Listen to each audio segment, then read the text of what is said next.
Well, thanks for having me join you all. For those who don't know me, my name is Joseph Puru Selbie. Many of you may know me as Puru.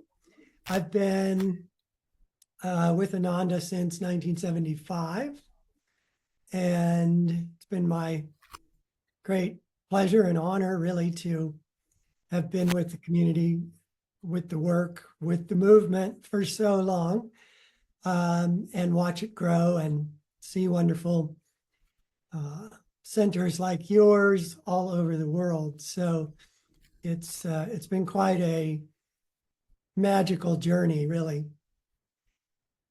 A lot of what I've been doing of late, what I did to begin with, were all sorts of things in the within Ananda's work.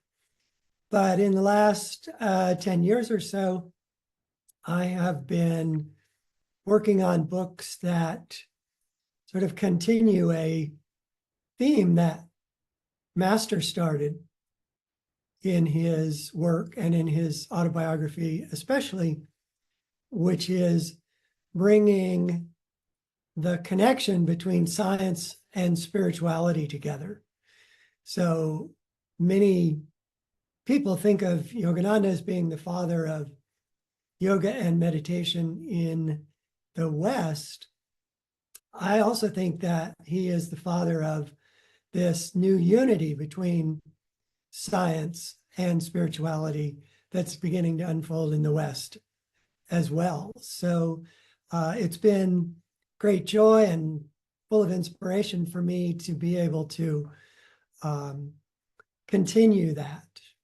The state of scientific knowledge when Yogananda was writing and speaking has really grown and expanded significantly since then. Obviously, Master died in 1952, so everything that's come out in science since 1952 has continued to be enormously congruent with spirituality.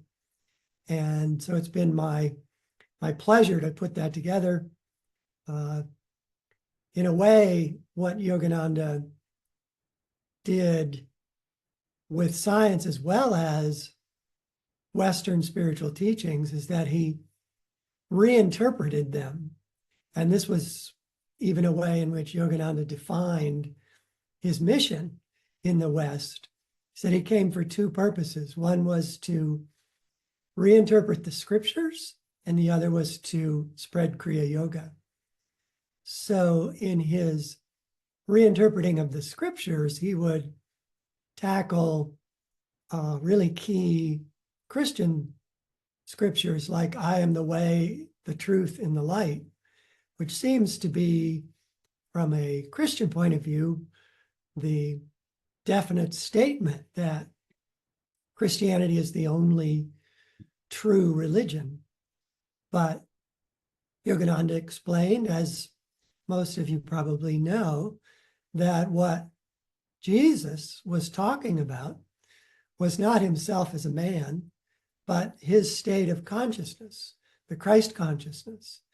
And that what he was saying to us all is no one can return to the divine until they have attained Christ consciousness, until they have realized their own soul nature as the infinite Christ. And in that way, they can then merge back into God.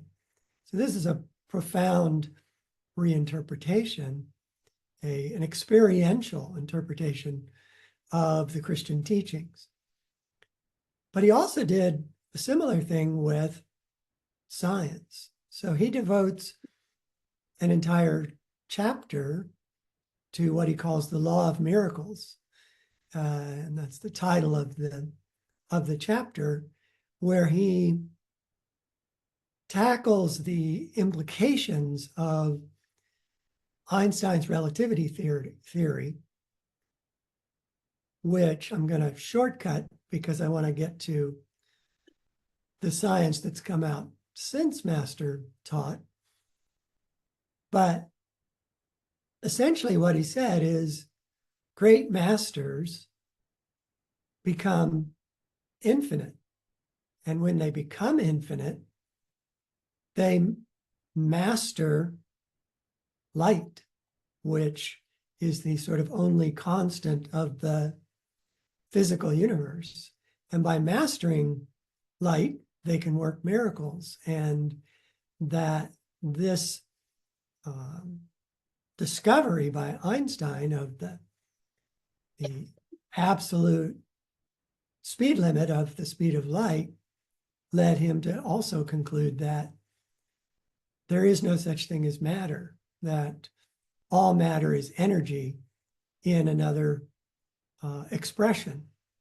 So Master talked about that. And then in his chapter on the Jagadish Chandra Bose, he talked about the boundaries that, or the non-existent boundaries between life and matter, and that they didn't exist really, that matter responded to stimuli in some of the same ways that life does. So where Master left off, I've tried to pick up in the Physics of God, in my book, The Breakthrough the Limits of the Brain, and now in my new book, The Physics of Miraculous Healing. So there's a lot in there, in that book, in all of those books, more than I can possibly cover in the time I have with you today. So I thought I would just pick one thing in particular that has emerged over the last 20 or 30 years that is a powerful support for our spiritual teachings. And that is the principles of M theory. Now, M theory is perhaps the farthest along in the frontiers of physics, of thoughts, concepts of physicists today that there is. And one of its key tenets, which probably many of you have heard of, perhaps not in concept, in the context of M theory, but you've heard of it in other ways, which is that M theory maintains that our entire physical universe is a holographic projection, that the information, the template, if you want to think of it in computer terms, the bits and bytes, the intelligent logic that creates the physical universe actually resides in a pure energy realm, which from the scientific point of view is what's called non-locality. Non-locality is a very odd term, but it's used in the same way that infinity is used. Infinity, we're used to, and don't really often tune into the fact that what it means is that it's not finite. So non-locality is not local. And locality in physics terms is our physical universe. So non-locality is a realm of reality that is beyond our physical universe. And that realm is made of pure energy. It's two-dimensional. It is spaceless, has no distance, and it's timeless. These are all the way in which it is described by physicists. Now, all of you probably immediately started to have the little flashes of recognition that this is the way the saints and sages describe the heavens. They're two-dimensional, they're pure energy, they're luminous, there's no space, no distance, no time as we understand it in the heavens. Sri Keshwar am I hearing someone? Yes, I just wanted to mention that we missed the last minute just due to a glitch in the computer. 30 seconds, Okay, so I'll back up. technical issues. No problem. Two-dimensional, spaceless and timeless, we got that.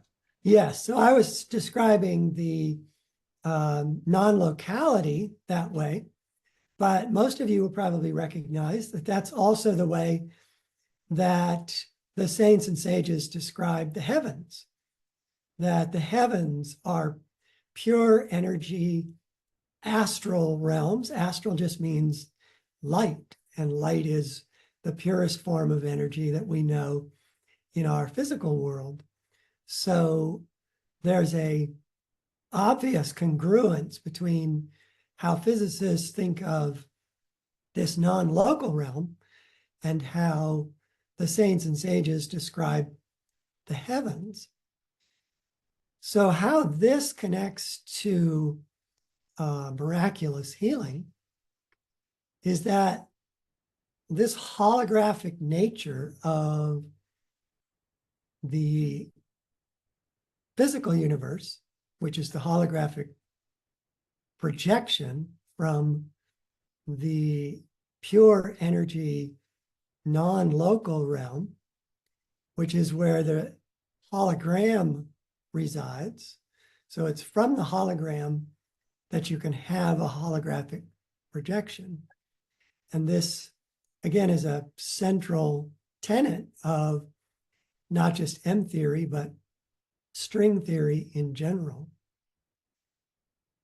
And in our teachings, in the sort of more universal experiential teachings, we have this idea that we all have a subtle energy body that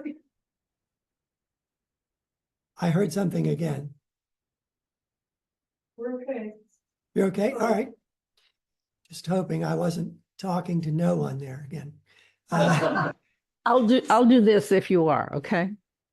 Okay. So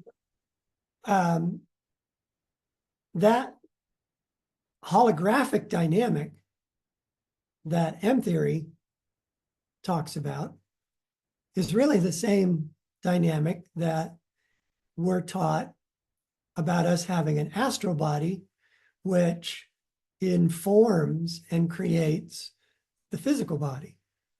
It's it's perfectly congruent, surprisingly and amazingly congruent. And while many people kind of understand this dynamic, it's challenging for people to see how that could actually happen when you look only at the way in which modern medicine describes the physical body. It's hard to imagine from this kind of purely molecular view of the physical body, material, molecular view of the physical body. It's hard to see how the subtle energy body can have any relationship to it, because what modern medicine says is we are conceived in the womb, and this body starts to grow from interactions between molecules and our DNA, and then we're born, and that process keeps going throughout our life, where our individual cells are basically guided by or determined by the DNA that's in the nucleus of the cell. And the DNA tells the cell when to create proteins and how many proteins of what type to create. And then that cell interacts with all the other cells in the body. And the body grows, ages, and dies in that, within that model, according to modern science. And there's no evidence, if you will, that seems to, contradict that model. And that's why modern medicine has a very hard time with miraculous healing. It can't embrace miraculous healing because, according to its own tenets, such extraordinarily rapid change is impossible. But when we look at the laws of physics that are being expressed in M theory, we get the glimmer of how it's possible, which is that the physical body, even though it might be going through like a movie that has a beginning, a middle, and an end, it's actually a projection. The physical body is a projection of our subtle energy body, which exists completely in non-locality, completely in the astral regions. And the implication of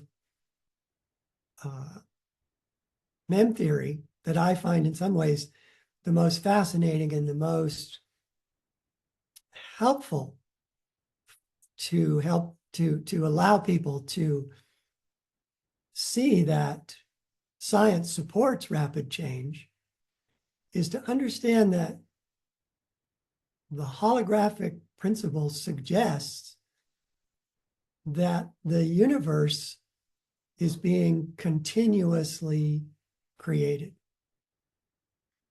It didn't get created once in the Big Bang, and then it was there for as long as it lasts. It is continuously created. So, using the movie analogy again, Master said that we live in a world created by God that he called a super colossal movie, a super colossal form of entertainment, and that we are actors in that movie, that we have been created to be a part of that super colossal entertainment. Sometimes seems less entertaining than others, but nonetheless, we are a part of it. And so this can only be understood if the movie is continuously playing. And that's really what M theory is confirming, is that the entire physical universe is in every instant made and remade and made and remade and made and remade by this sort of gigantic holographic projection system that originates in non-locality. So this facet of the way in which creation is continuously made is the key that allows us to understand that if something changes in the movie film, it instantly changes the holographic projection, and that it can actually cause change to happen more rapidly than any of the laws we understand that govern the physical universe can account for. So when there's a miraculous healing, and I'll tell you an example of one that's never ceases to amaze people. There's a woman named Barbara Kumiski, who at the age of 16, came down with multiple sclerosis. And at the time that the story I'm about to tell you takes place, she'd had it for 15 years. She was 31, and she almost died many times during that 15 years. In that time, her body, gradually lost function. She lost urinary and bowel function. She needed oxygen to continue to breathe. She lost scores of pounds, and her hands curled up towards her forearms and her feet curled up toward her shins. She couldn't walk unaided. And she was nurtured by a very loving family, a very Christian family. But they all realized that she was about to go. They were considering putting her in hospice for whatever remaining time she had. But all the while that this disease was ravaging her physical body, within she remained bright, aware, and primarily what was amazing was that she tuned into spirit by praying for other people. And in fact, for years, she prayed many hours a day for other people. She was connected to a church that, gave her names of people to pray for. And as she put it, it allowed her to feel like she was a contributing member of humanity, that she never felt diminished in who she really was by this disease. And in fact, she became more and more inspired by what she experienced within by her prayer life. And she felt very connected to Jesus and spirit. And at the time this story is told, she heard a voice which said, "Stand up and walk." Now, she was with other people. They didn't hear the voice. Only she heard the voice. But she did. She stood up and walked. She took off all of the things that were keeping her alive, her oxygen mask, her IV. And in essentially moments, she could walk because her feet returned to normal, her hands returned to normal. She gained 40 or 50 pounds. And by the time she walked from her bedroom to the living room where her parents were, she was able to do a ballet step that she hadn't been able to do since she first came down with multiple sclerosis. She saw her doctor the next day, and he said, "You have no symptoms whatsoever of multiple sclerosis." She was completely healed in moments. Now, modern medicine's foundational principles say this is impossible, yet it happened. And the only way it could happen is if her body could essentially be recreated in an instant. And that's why this holographic principle is so key to understanding how not just super rapid physical change can happen, but overcoming what are considered to be terminal illnesses, having physical changes take place that, according to modern medicine, are impossible. They're all based on this dynamic. The reality of them comes from this dynamic that when change occurs in our subtle energy body, our astral body, our hologram, then the physical body immediately reflects that change. And if that change in the subtle energy body is dramatic, like it is with this story of Barbara Comiskey, but not her alone, then the physical body has a dramatic change. That dynamic is going on all the time, however.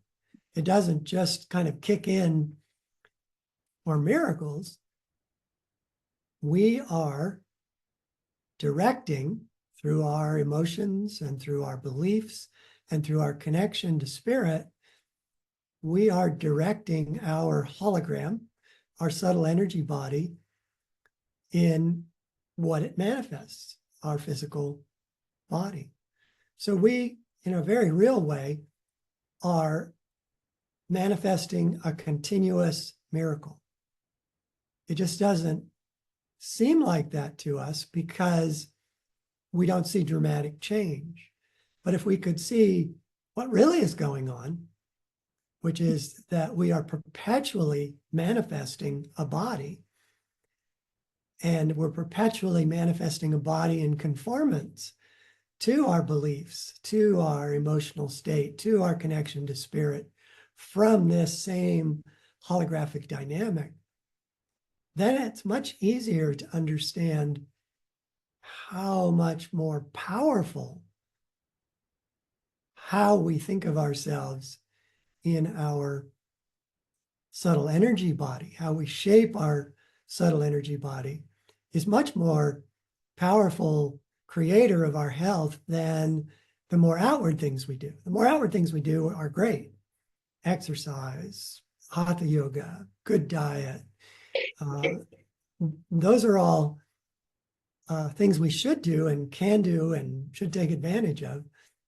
But we don't want to lose sight of the fact that those maybe at best contribute 10 or 20% to our health. The other 80 or 90% is coming from our soul powers, coming from our soul abilities of feeling and expressing and experiencing emotion and deeply held beliefs about our state of health and our connection or lack of connection to spirit.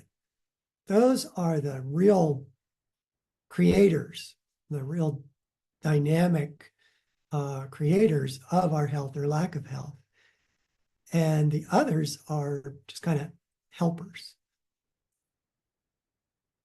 So while none of us may, in our lifetime, see a really dramatic change in our physical health, it's really important to believe in our innate ability to change in ways that are considered impossible by modern medicine, and even in some instances, to change more rapidly than believed by modern medicine. And it all depends on what we really believe. I'll tell one last story and then open up for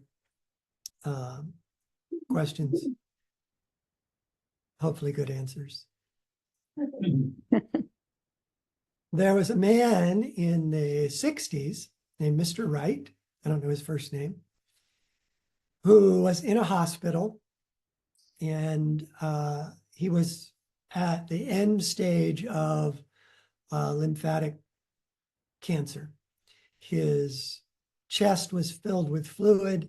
He had visible tumors on his body. He couldn't function without extra oxygen. And his doctor had given him an estimate of another week or two to live. But Mr. Wright turned out was quite an optimist and still believed somehow in some way that he was going to survive.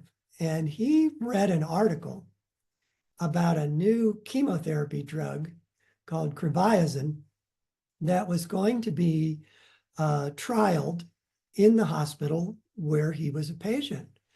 And this got him very excited. and he talked to his doctor, Dr. West, about being given cribaisin. And at first, Dr. West was reluctant to give it to him because, frankly, he was too far gone. The people they were going to give it to see how it worked were people who were less, had fewer symptoms of the lymphoma and therefore had better chance of recovering in terms of the way they view things. But Mr. Wright, once he got the bit in his teeth, was not to be denied, and he really wanted this cribaisin because he had very optimistically thought this could be the cure. And finally, Dr. West relented. And on a Friday afternoon, Dr. West gave him an injection of cribaisin along with the rest of the patients who were being trialed.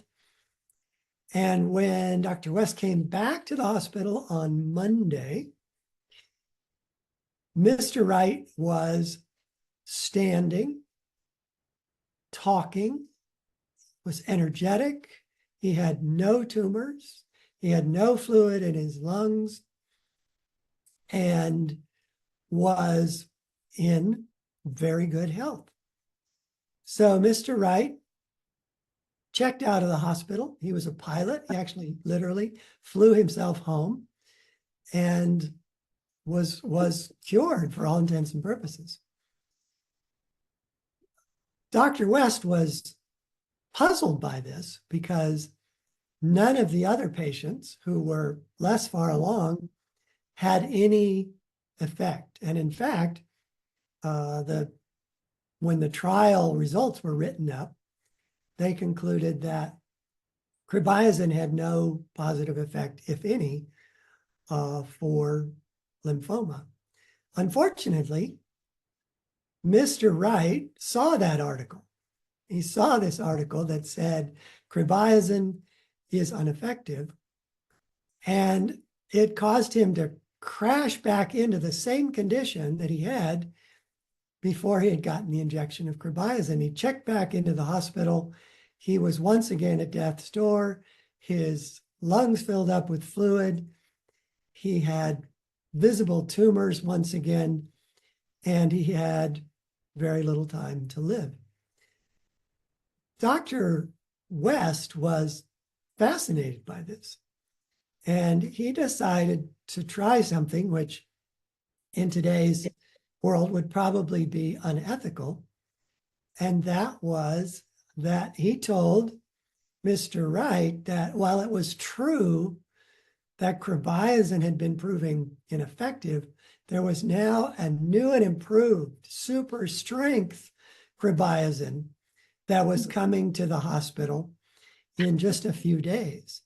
And this once again got Mr. Wright very, very optimistically excited. And Dr. West gave him an injection a few days later. But there was no, as you can guess, new and improved cribaisin. What he gave Mr. Wright was just a saline solution, a placebo. But the same thing happened. In a couple of days, Mr. Wright's tumors disappeared, fluid drained out of his lungs. He was full of energy and once again checked out of the hospital and went home. Well, alas for Mr. Wright, he saw yet another article a couple of months later saying that there is now absolutely no benefit from taking cribaisin. It's being taken off the market for human consumption, and there will be no more trials. Once again, Mr. Wright crashed into the same condition, tumors, fluid in the lungs, checked into the hospital, and 2 days later, he died. So this is an amazing tale and a cautionary tale. It's an amazing tale because it is a very clear expression of how powerful our deeply held beliefs are, and a cautionary tale because in Mr. Wright's situation, his belief was in something that didn't have any foundation.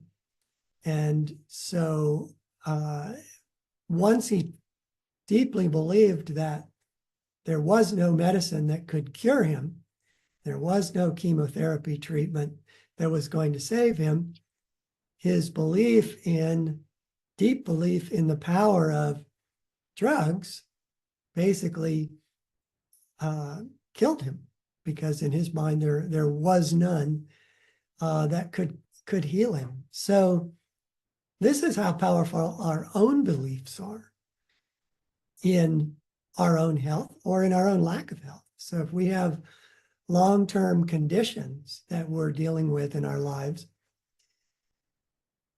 we may be the one that's keeping them going because we deeply believe that they are real diseases. They are conditions that can have all the negative effects on us that we believed that particular disease to have, and that it's our conviction about them that is making them happen. An interesting thing about a placebo test done on another chemotherapy drug, this time for gastric cancer, was that the placebo group in that trial, therefore not given this new chemotherapy drug at all, 30% of the placebo group lost all their hair because their expectation, their belief was so strong that if you were taking any kind of chemotherapy drug, your hair would fall out. But they weren't getting any drug at all. So in a way, we are all manifesting placebo belief that is manifesting our body as it is today. So I could go on and on, but I want to open this up for questions before we come to the end of our allotted time. Okay, let's do two things. Anyone online, if you would put it, you could put something in the chat or unmute yourself and speak the question. There are some questions here in the temple, so anyone has, please come to the microphone so we can, Puru can hear the question. I know. Thank you. I think we're frozen on the screen right now. I No, don't we're see- not. No, he blinked. No, I'm not him. You guys. Oh. Here. Yeah. Oh, Yeah, I we can't are. see the temple group anymore. Right. I can hear you though. If somebody wants to ask a question, I can still hear.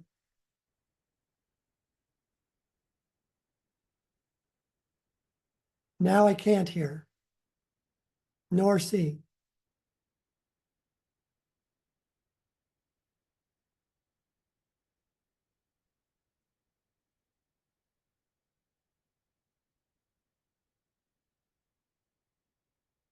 There you are.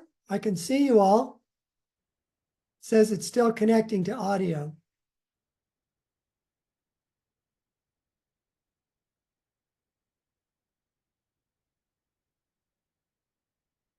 I see some waves. I'm waving back. We can Hopefully see you're waving. seeing me Okay, wave. yeah, there we go.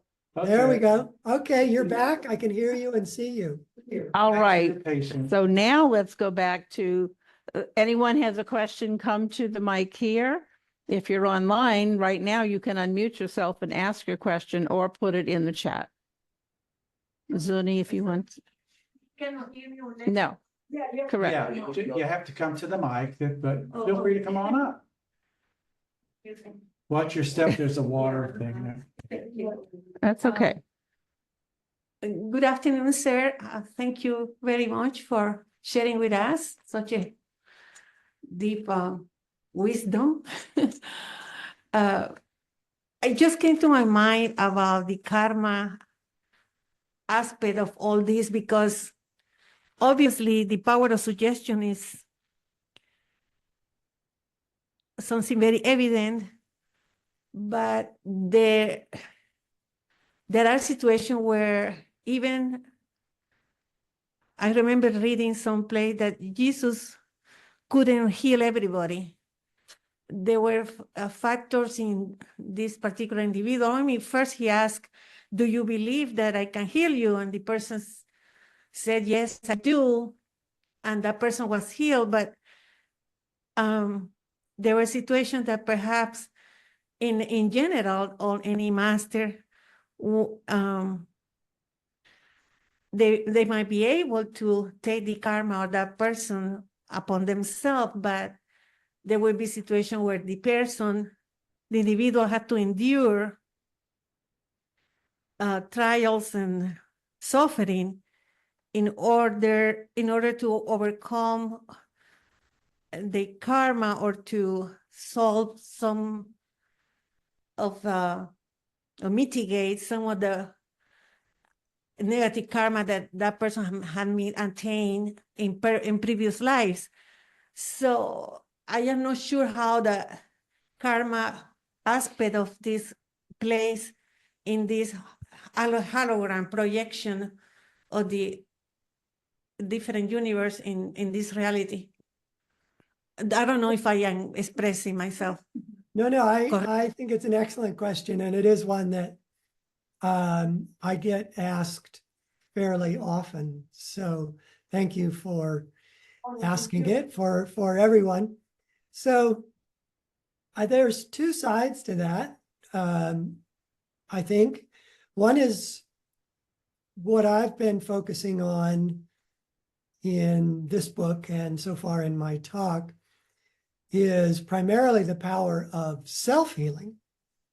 But you're also bringing in a very interesting other side to that is the power to be healed by healers, great saints, and in the case of Jesus, a highly realized master.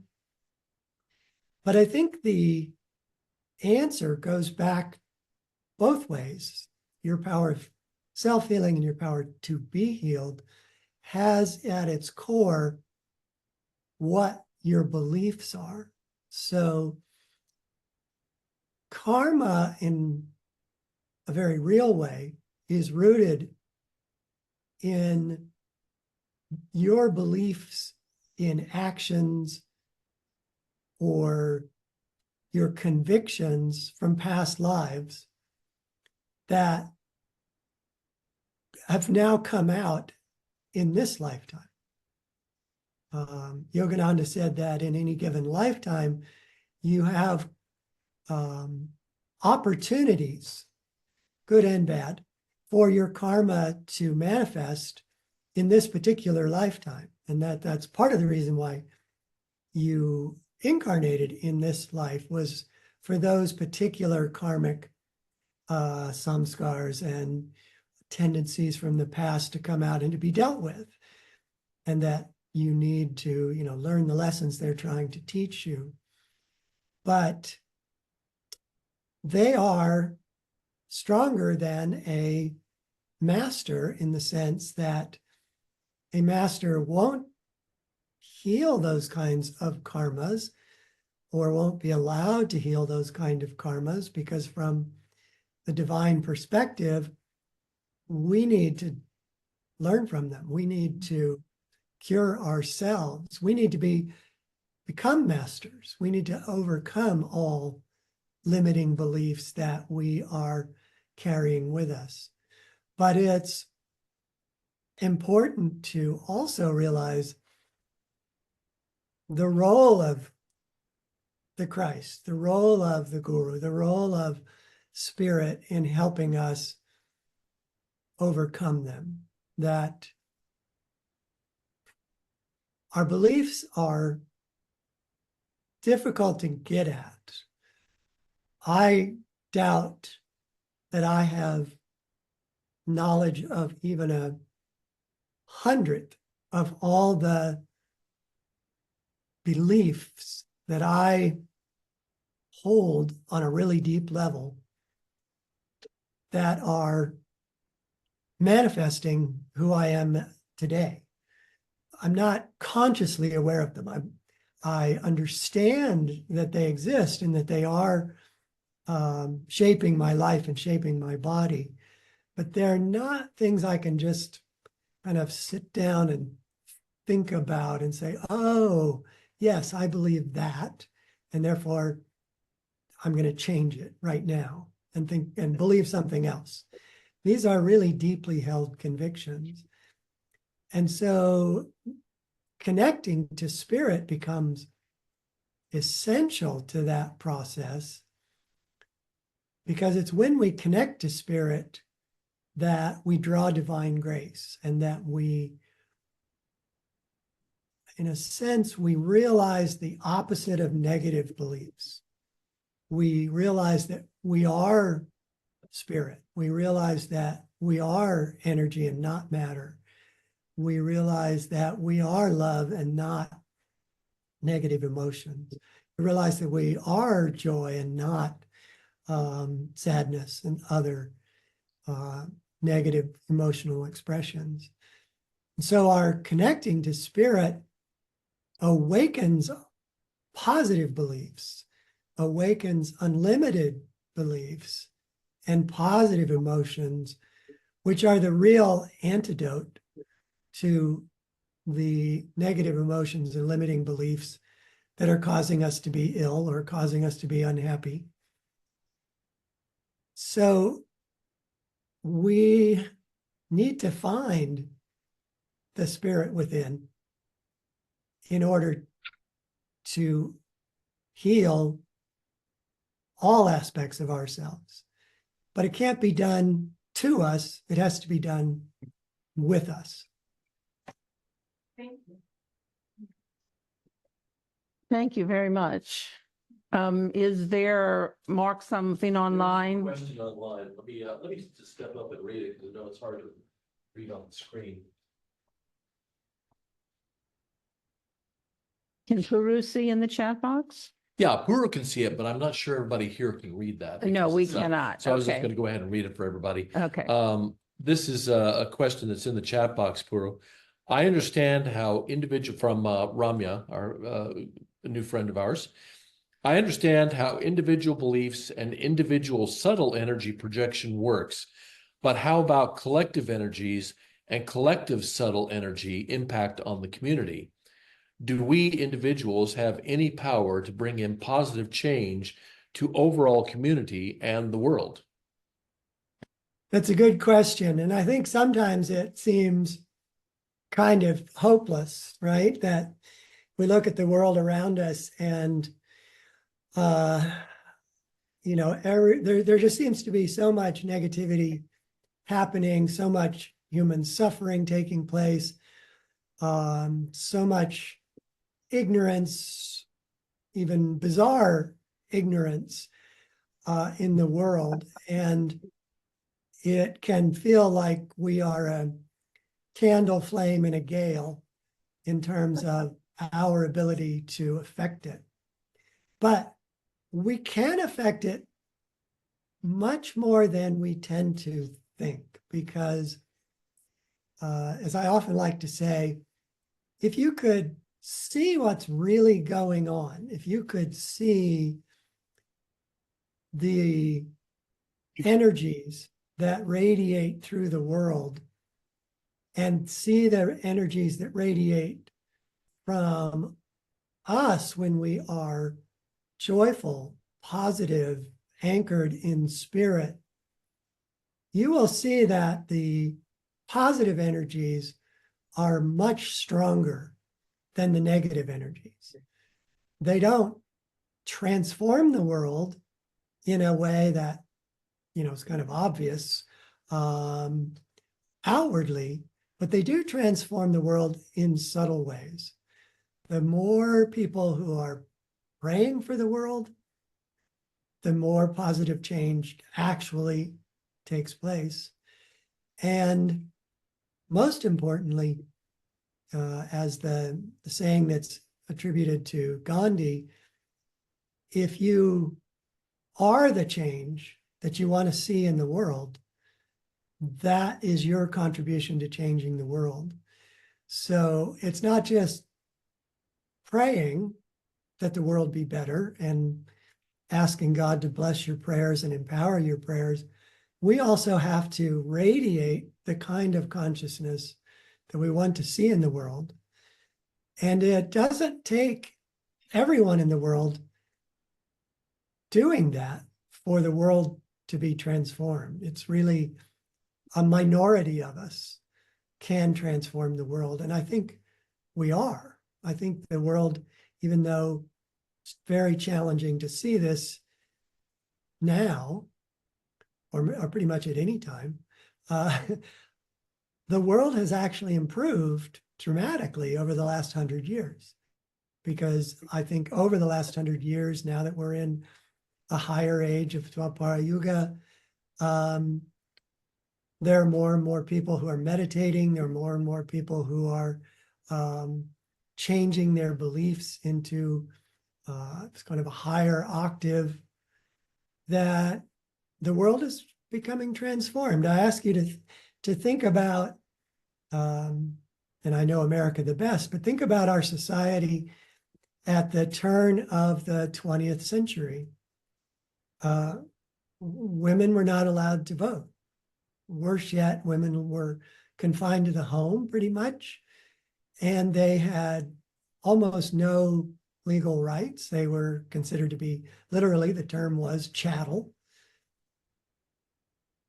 The race situation in America was horrible. Black people could be publicly hung with no trial, and there would be no repercussions to the people who did it. The gay, lesbian community was oppressed to the point where they were afraid to even be known as being gay or lesbian. Now, 100 plus years later, we've had huge improvements in those directions. There's far more to go in all of those directions, but I think in some measure, those improvements came about the change of consciousness of people like ourselves and others who wanted to see a better world and expressed that better world. So we are not only more powerful than we might think in able to heal ourselves, but we're also far more powerful than we tend to see in changing the world. Another beautiful answer. Thank you so much. I think, what do we have time for one more question? Well, is it going to depend on the group a little bit, or do you have to leave right away, Puru? No, I'm able to stay on if you would like to keep going. Well, let's keep going. Let's go, let's T2? go for a little bit Come more. on up to the, come on up Okay, to the T2. microphone. I got it. Oh, okay. Oh. Okay, we're gonna have at least two more questions. Yeah, I just first of all, I just like to say I really enjoyed your books, Puru. It really appeals to the science/spiritual nerd in me. And one thing I wondered about it, and I'm going to get kind of into the esoterica here a little bit, when you talk about M theory and how that theory requires for it to be true that there are additional dimensions, and those are the two-dimensional dimensions of energy that we talked about. And part of that theory, as I understand it, is that there are different slices of those dimensions, and we don't know how. I don't know. Do we know how many there are, or is there? I guess there are different theories. Different schools, if you will, within M theory have, from their mathematical way of discovering all this, have anywhere from 5 or 6 levels to as many as 20 or 25. So Okay. it's just that the math is sort of working itself out. But common to all the theories is this necessity that there are layers, that there are what you're alluding to are called brains, BRANES, and that each brain is basically defined by its energy density. So the higher the density, the higher up in the hierarchy of brains it goes. And also the higher the frequency as well, right? Yes, energy density and frequency go hand in hand. So Okay. the So higher my frequency question- you have, the denser that energy level is going to be. Right. So my question is, you kind of related this in the book to kind of the classic idea of there being more than one heaven. We talk, the phrase in English is I'm in seventh heaven or something like that. And I wondered what your thoughts would be about the connection between those dimensions and our own chakras. Well, that's an interesting question because our chakras do in the Indian system do correlate to the layers of heaven that are expressed by Vedic teachings, and that our lowest most chakra corresponds to this brain, the earth. It corresponds to physical reality, and then each chakra corresponds to subtler and subtler brains until the thousand-petaled lotus in the brain, the highest chakra, corresponds to Satyaloka in that scheme of things. So the way I think is best to think of it is that we are multidimensional beings.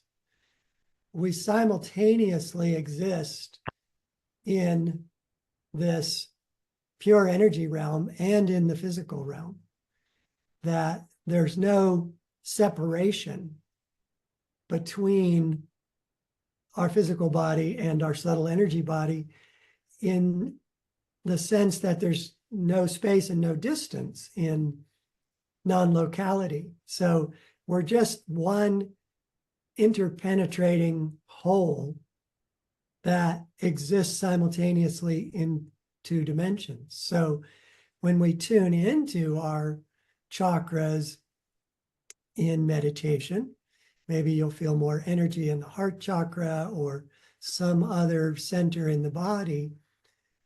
What you're doing is you're actually tuning in more to your subtle energy body, which is the location of those chakras, than you are tuning into your physical body. So the soul and the chakras and our bodies mirror creation.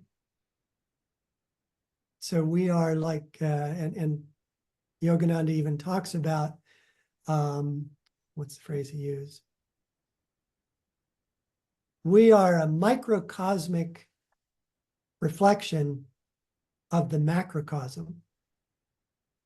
And that all the stages of creation that exist at the largest scale and that are created by the infinite consciousness of God is echoed in tiny scale by all the layers of our own being and our soul being one with the infinite God that is creating our little part of this whole. So everything interpenetrates, everything is congruent.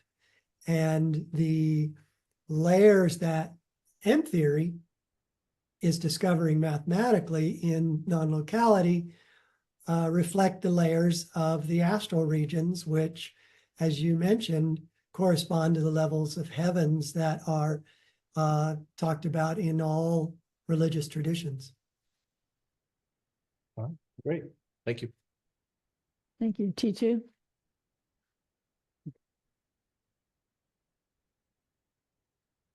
Namaste, Puru. How are you? Very well, thank you. Initially, when you started off, I had a question. You talked about light and you talked about healing. What I wanted to understand was how does it work at a cellular level? And if this is a very deep subject, we can take it off and I can email you on this. And then I had a different question as you were conversing with Mark, and we are talking about the chakras. So if you look at the theory of M, and how do we correlate it to the terminology God is one? And then also in that a sub question would be, is soul pure energy? And is it reflecting at the highest frequencies? So those are the random questions that keep popping in my mind as you Okay. were speaking at a very deeper level. Well, not let me only dive at- into that, not so much from science, but I'll dive into it from Yogananda and especially Sri Yukteswar's teachings and their description of the cosmos is that there is a material realm, there is an astral realm, there is a causal realm. The causal realm is just pure ideas, but these are ideas that are the girders of creation, that without these ideas, the astral regions couldn't exist. And then without the astral regions, the physical world could not exist. And so as we go back up the ladder, so to speak, we have physical matter, which is the most dense, if you will. Then you have the astral regions, which are pure light, but they're energy. And then you have the causal regions, which are beyond energy. They're pure idea, pure thought. It's very, very difficult. I've often tried to imagine what it's like to be in the causal regions, because part of our return to spirit, part of our self-realization is to journey in the causal region and work out the last vestiges of our karma and ignorance. And I often remember Sri Yukteswar's description of causal beings when he was in the chapter, The Resurrection of Sri Yukteswar in the Autobiography of a Yogi. He just has this one line, which is, when you encounter a causal being, you'll know it because they'll be surrounded by their thought things. So I mean, I can't do anything with it, to be perfectly honest. But once as a soul, sorry? Is that the state of nirvana or shunya, as Swami would put it? Samadhi. No, it's sort of far, far beyond that. And samadhi and nirvikalpa samadhi are the stages of realization that we need to be able to reach to graduate from the earthly realm. And that once we get the ability to live in spirit and have the control to move back and forth between the physical plane and the astral plane, then we're free of the karma and the attraction of the physical plane. But we still have astral karma to work out.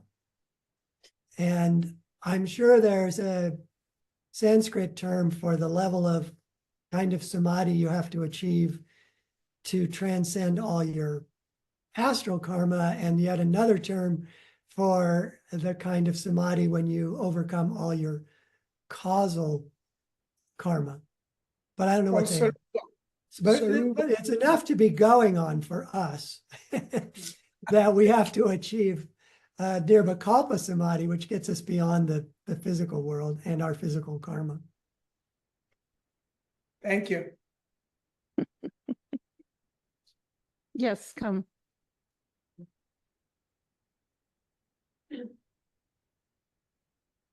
Thank you for the great talk. I had a question. Do you have seen any, or do you have any insights or finding about a belief system and how you can live longer, or whatever you have seen in the scientifically, any research, medical research, how can you tie belief systems to live longer? Thank you. Interesting question. The things that came to mind are that we have a population in the world now that is able to get increasingly older. So there used to be centenarians was a big deal, somebody who lived beyond 100. And now they have super centenarians, people who live into the 100 and teens. And there was a woman recently who passed away who was 117 years old.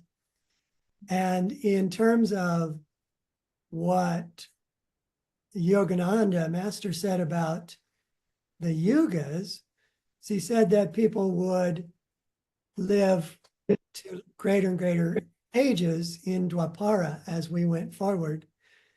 And we're now in Kali Yuga, the era before this one, a really, really old person would have been approaching 100.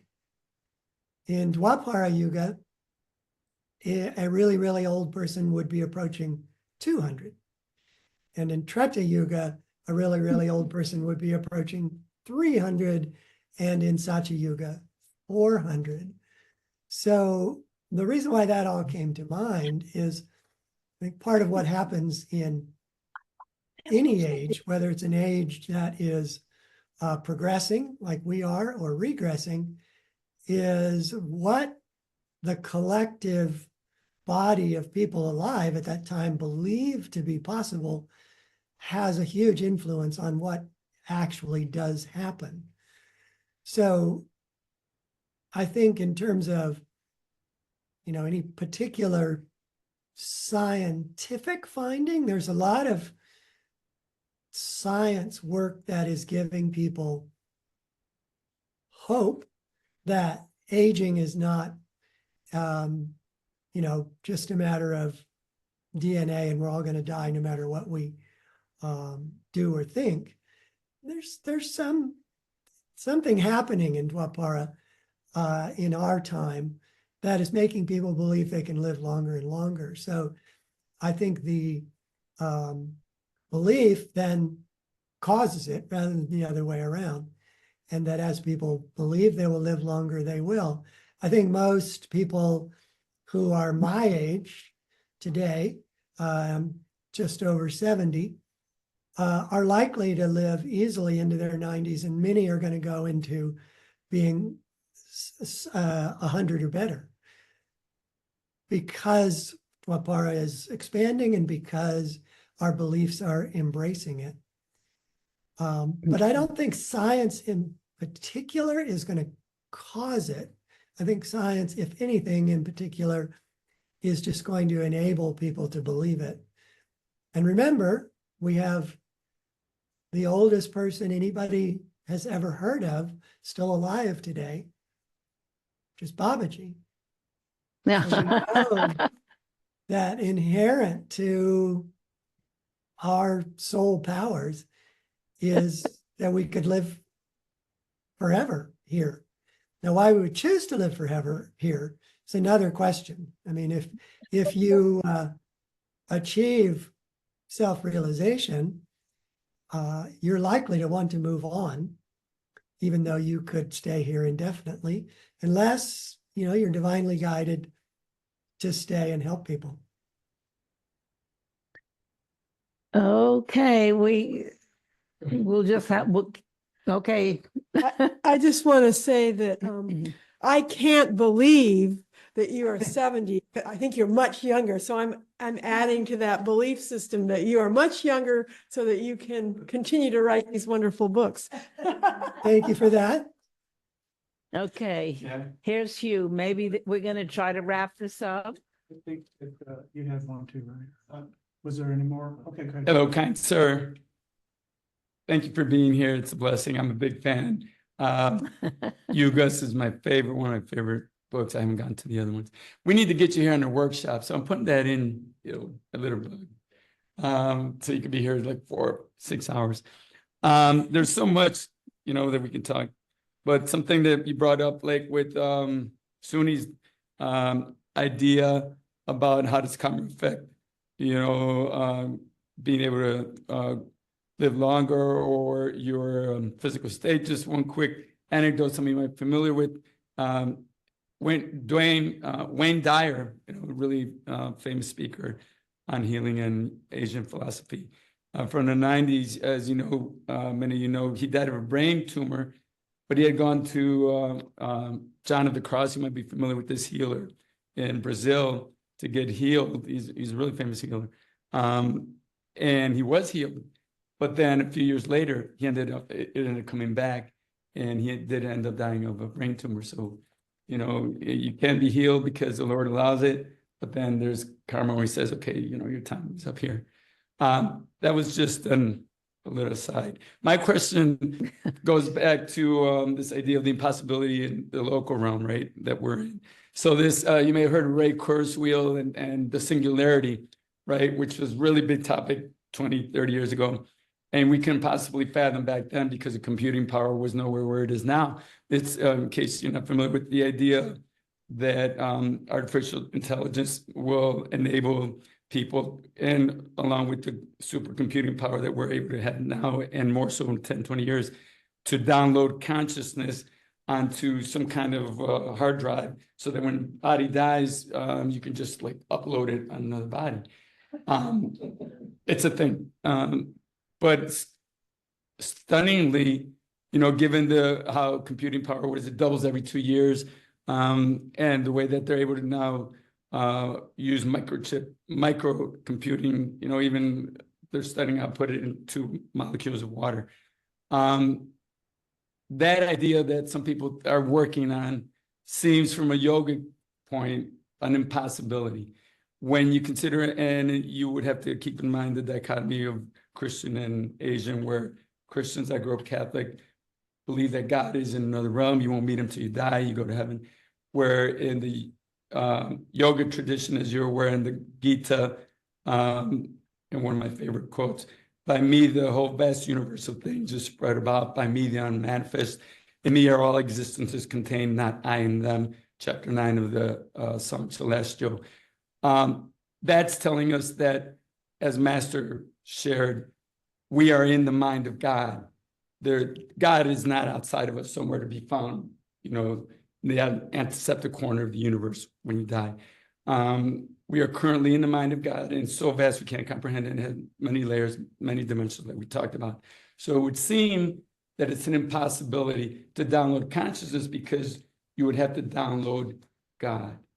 What are your ideas on the singularity and what Ray Kurzweil came up with, and this idea that in the future we will be able to download consciousness into a computer? Well, I think that the measure for most people who are looking at that possibility, the measure of consciousness tends to be intelligence. So this notion of the singularity has taken off again because of the recent upsurge in abilities for AI programs that appear to be incredibly intelligent. You know, you can ask this program a question and you can get a well-articulated article written in seconds, essentially, that make a great case of an answer for that question. And this, in terms of the Turing test, I think the average person alive today would be having a very difficult time to tell the difference between that computer and a human being. But I don't think consciousness is limited to intelligence. I think we are intelligent because we have consciousness, but the intelligence that's coming out of computers is not coming from the same source. It's ultra fast pulling together of billions of facts and putting them together in a order that is communicatable to people who speak English or any other language. And that it's really about the speed of processing that makes it seem intelligent rather than what is truly intelligent from us. So from that perspective, I don't think that we're anywhere near the singularity, and I don't think we'll ever have a singularity in the artificial sense, in that a computer will create consciousness. I think the universe, the cosmos, is stranger than we can possibly know, that there's all sorts of things that could happen in the cosmos. We just understand a tiny bit of it. So perhaps, for some reason that I can't quite understand, but perhaps a soul would decide to inhabit a computer. That a soul would bring consciousness into being an artificial entity. The artificiality would only be in terms of its body and its appendages, if you will, whether they're speakers or whatever. So, but why a soul would ever want to do that or need to do that, I can't really fathom. But on the other hand, there's much in the cosmos that we don't know. Hey, they're stuck. They're stuck, right? Like these tramp souls that Master talks about, so-called ghosts. They're stuck between the realms, you know? You could get stuck in a computer in the future. There's a modern opera. There's your next book, sir. There's your next book. Called The Soul Going in a Computer. Oh, yeah? We saw it, yeah. Collection of short stories. Oh, my God. Thank you so Okay. much. Thank you. I think that on that, maybe it's time to wrap it up. Okay, Yeah. keep your souls free for realization. Don't be tempted to go into any computers. Okay. And also, you are also welcome at some point to come visit us again. I know you came here to Dallas some years ago on one of the early books, and we'll take care of you if you'd like to come by and visit with us at some point. Think about it if you wish. I had a lovely time. Let's see what happens. Okay, let's see what happens. Can't thank you enough. Every question I had, it seems, was asked and answered. So there was no point in me getting up. Group consciousness. Thank you. Thank you all. It's a pleasure speaking with you all and picking up on your high energy. Thank you. Thank you. Let's do our namaste. Thank you. Okay. Namaste. Namaste, y'all. Bye, Puru. Thank you so much. Bye-bye. God bless.